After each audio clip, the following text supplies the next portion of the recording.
Hey, it's Eric with Bricksville. So today we're going to actually be reviewing the Fire Brigade. So it's set number 10197. It came out in 2009 and has 2,215 pieces. Right now, to find it new in box, you're looking at $600 to $700 and sometimes even higher because it's getting harder to find. Used like this in great condition between $5 and $550.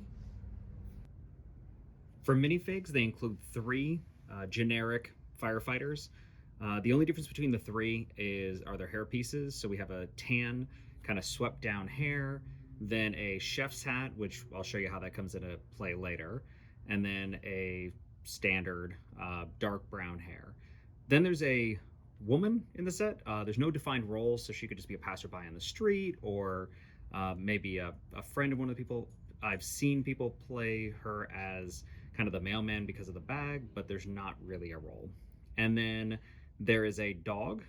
This is the old style of dog. The head doesn't move, but it's a nice little play piece that kind of stays in place. One of my favorite parts of this model is the fire truck itself. It's completely brick built and it's just extraordinarily detailed for what it is. On the front here, they have two grill bars connected by binoculars. And then on the side, you've got the horn out here, and then a ladder, which is all made with lightsaber hilts and tiles. Then on the other, or in the back, you have the lights. Everything's connected together on both sides, and then two fire extinguishers. And then on this side, you have two hoses that they don't actually connect, but theoretically could connect to here. And then two firefighters can sit in the front. So the third firefighter is either going to stay back at the, at the fire station or hop in the back here. But just the curves of this and the front hood, it looks really iconic. And it's exactly what I would think of as an old-timey fire truck. So we're going to start out in the front on the first floor. The thing that I noted is the detail work in the tile on the front. You actually have grout in between from the bluish gray showing through, and this is apparently station 3. On both sides of the door, there are barriers, little poles, so that the fire truck doesn't ram into the side. And then up top, you have two golden helmets. And then in the front, we also have the American flag. The garage door, it moves pretty smoothly, but if you don't get it all the way up, it will, which I did. It'll fall down. But once you get it all the way up, it perfectly pulls out of the way. And then your fire truck can just roll right out. It has the standard light pole and then a little mailbox on the side. The tree is pretty standard for 2009. It's a little not as detailed as you'd see now, but pretty simple in its design and gets the job done. Looking at the first floor, you can see the fire truck sitting down the center, and then on your right side, you have the bottom of the fire pole, two fire extinguishers, and the helmets for the firefighters. On your left side, you'll see a pretty steep staircase, and then hidden behind this is the entire maintenance bay with tools and trash can and other things like that. It's really cool that those details are, after you build it, are pretty hidden away. So they probably could have gotten away with not putting that, but it's nice that they did. Then I did note that honestly the first floor, it's very tall, and that's because of the garage door, and it's a bay. It makes sense, but it is kind of difficult to play in there because just my hand takes up the entire thing where I can't even see what I'm doing, let alone actually play with things. It's easy to place if you wanted to kind of position your minifigs out, but to actually legitimately play with it, I'm not sure how that would actually work. In the back, it actually gives you another garage door. So if you wanted to put, like when you put it in your city, wanted to put a back way in, or if a garage in the back, or really anything, there is a way to do that. If not, it just looks cool. And then they got tall windows on both sides to bring a little bit of light in. I mentioned the brickwork on the first floor, but it has nothing compared to the second.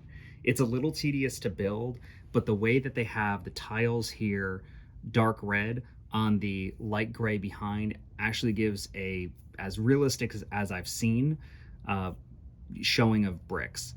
It is also before they had the brick piece that they use now for pretty much everything. So to get this level of detail is kind of insane for the time. The windows in the front here, they do open, the two in the center. And then they used the same grill piece as the fire truck for above both windows. The second floor is where the play features really shine through. Starting with the ping pong table, which you can have 2 firefighters with ping pong paddles, and even including a ping pong ball, so that during their R&R time, rest and relaxation. And then the fridge has 2 sausages and 2 water bottles even in there, with a grate on the top and just kind of a cool retro style. It has a full kitchenette with a stove, a skillet, even vent hood, and a hanging cabinet on the wall.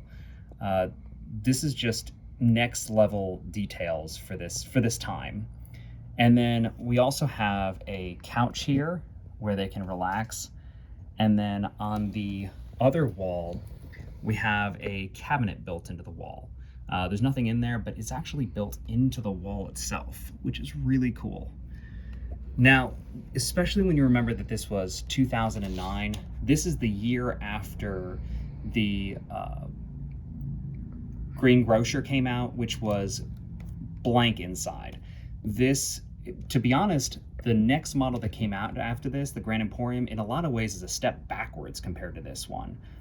And especially when you look at details like the fire pole, which they use this method later on to do the gutters and drain pipes, where you can actually remove the second floor without messing it up. And they make it a little bit more refined with time, but the fact that they can get that feature now with the elements that they had is incredibly impressive. The front of the roof is, just in a word, beautiful. So we've got the curved bricks down here, and then the studs, and even the way that they did the 1932, we didn't have a lot of these custom molds, and even barely the amount of pieces that we do compared to now. And their ability to capture the forms of a real roof was incredible. And even if it was done now, I feel like some of the beauty of it would be lost by the simplicity of the new pieces. And then the steeple up top, it does have a bell, which I do love the bell, with chrome gold, and it does move. It doesn't ring, but it does move. And then since it's hung from a string, and then a good kind of steeple roof up here, and then nice detail work around. For the last section of the roof, I actually took it apart a little bit because I wanted to show off a few features that really got my mind flowing. So the back of the 1932, it may look simple from the front, but it actually is incredibly intricate, with pieces kind of tying everything together to get everything to sit flush with tiles without studs on them.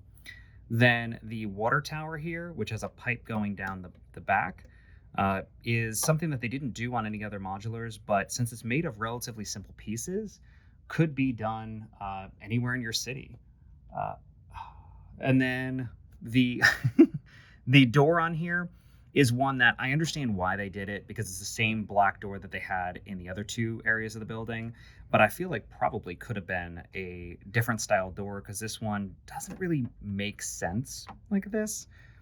But one detail that for me makes up for it is the underneath of the bell, there is actually a bat hanging under there. Now you can see it like that. So that level of detail that honestly you're probably never going to see again unless you know it's there or you built it, is something that I haven't seen in a lot of the earlier ones. So it's the first time that I've seen them go into those things that add value, even though they're not plainly seen. So I have everything back together here, and I just have to say, as an overall, this is probably my favorite older modular set that they've ever done. I mean, with the vehicle and the level of detail in here, really starting to tackle on the play features in the top floor and the way that they did the brick facade up top, it's a 10 out of 10 for me.